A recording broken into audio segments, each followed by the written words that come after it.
Hello, good evening. This is Christina Ocampo. I'm doing my health risk assessment video for today. So, with my health history, I like to just give you a brief review. I am a 35 female Filipino. I have my mother and father are both living. So we'll start with the male family side of my family. My father has diabetes and hypertension. My father's father passed away from prostate cancer. My uncles, he does have 5 brothers and 5 sisters. Well, actually, he has 4 brothers and 5 sisters because he's included in the male side. Um, Out of those male brothers, he doesn't recall anybody but having one brother with high cholesterol. So, heart disease, hypertension for that male brother on my dad's side. I don't have any brothers or sisters, so there's no siblings for me to get data for. For the female family members, my dad's mom passed away from lung cancer due to heavy smoking. My mom's mom passed away due to old age. Never had any health issues as far as diabetes, cholesterol. She was 99 years old. She was a month shy from her 100th birthday, but she had passed away in her sleep. So my mom herself, she has osteoporosis and she has hypertension. No diabetes, but just osteoporosis and hypertension. She does have a history of breast cancer. Back in 2017, she was diagnosed with a lump on her left breast, which indicated that when they did biopsy, it was a malignant tumor. So they did excise that, and she had a mastectomy. The same year that she was diagnosed, it was a stage 3. That's what they staged that lump for, but ever since now it's 2019, she's been clear, no signs of it. She's not had to do chemo or any of that, so she's in good health right now with that cancer issue. Other than her hypertension, she manages with her diet and exercise. My aunties, so for my dad's side, he has 5 sisters. Out of those 5 sisters, one did pass away due to lung cancer. The other ones, we don't really know any data on them or anything or thing as far as their health, because they do live in the Philippines, so we're not able to ask, or my dad doesn't keep in contact with them. They live far where there's not really good sources of communication. My aunts on my mom's side, my mom said nothing that she can recall. They don't live near us either, so we couldn't ask, but she doesn't recall any of them having any heart issues, like condition, possible hypertension, a little high strung, my mom said, so, but not definitively hypertension that they were diagnosed with. I have no sisters, so there's no data on that. So in doing this health history, I did come to conclusion that breast cancer my mom had. That's my mom. So definitely my breast exam annually, those are preventive measures that, not annually, but I need to start that sooner than later for myself due to my mom's history.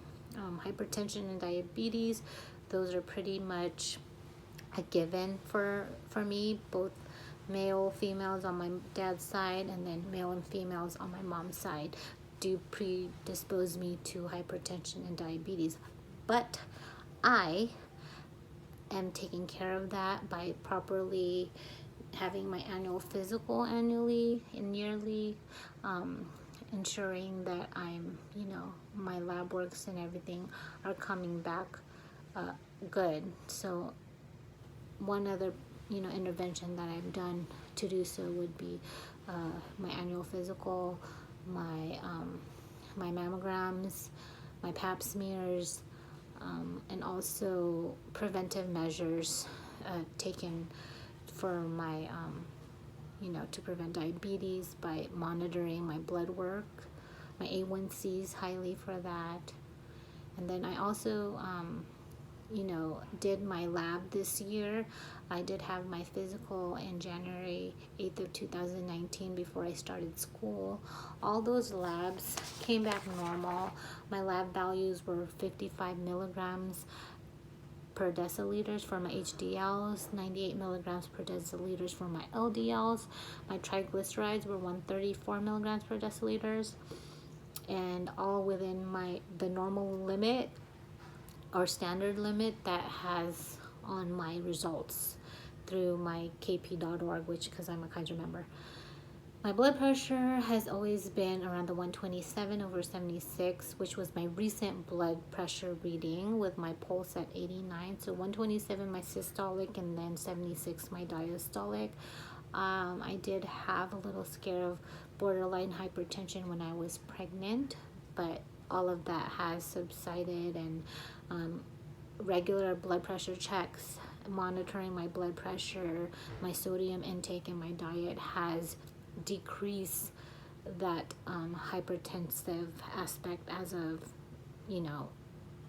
currently now.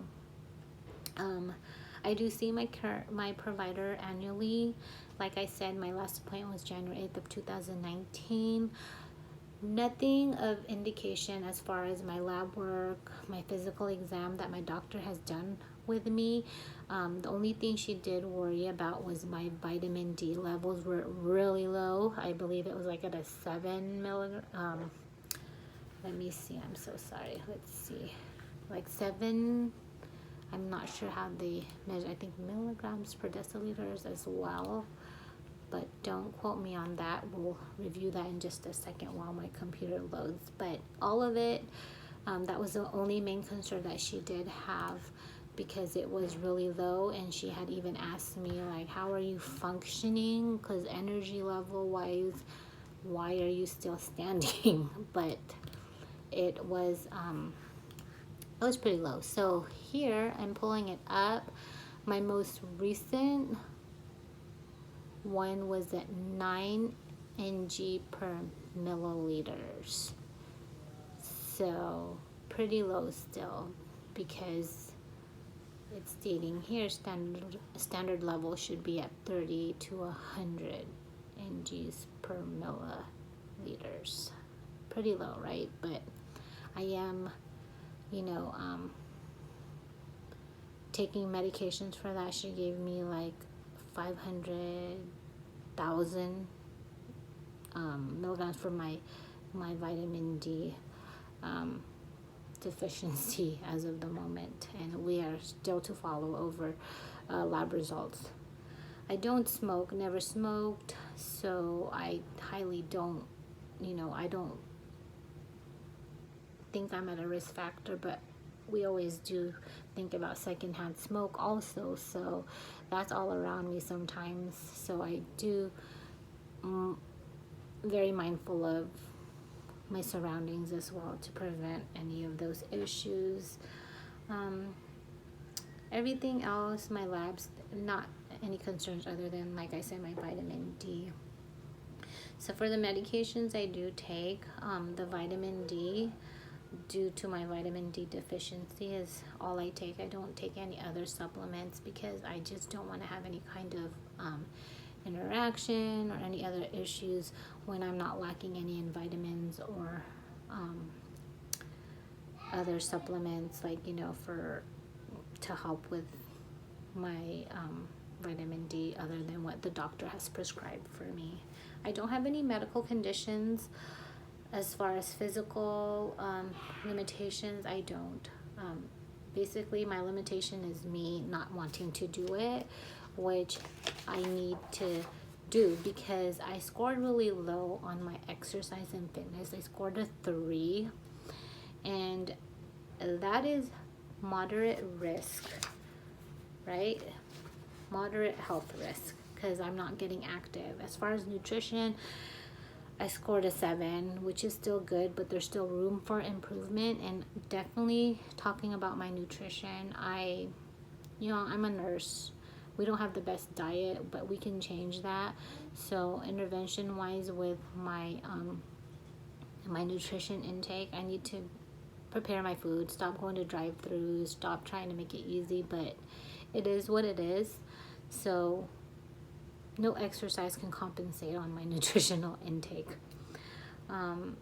Tobacco, I don't smoke, so I scored a 10 out of that. Alcohol and drugs, I don't do either, so I scored a 10 out of that. Stress management was a 9 because we do have our ups and downs with stress depending on how I need to handle that. And typically it's mainly like if I don't have the good nutritional value and exercising, all of those kind of fall through. So stress is managing your nutrition, your lifestyle balances and habits, and all around.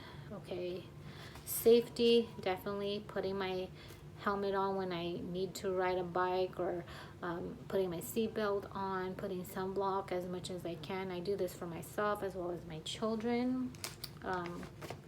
Keeping all the house cleansers away from reach from any of my children, those kind of stuff. Disease prevention, monitoring myself as far as like doing my mammogram, my pap smears, not staying too much outside, and if I do, I wear a hat, sunblock, proper stuff. I do get my annual physical, so I do get on top of that my flu vaccines, immunizations that are required to help me health maintenance.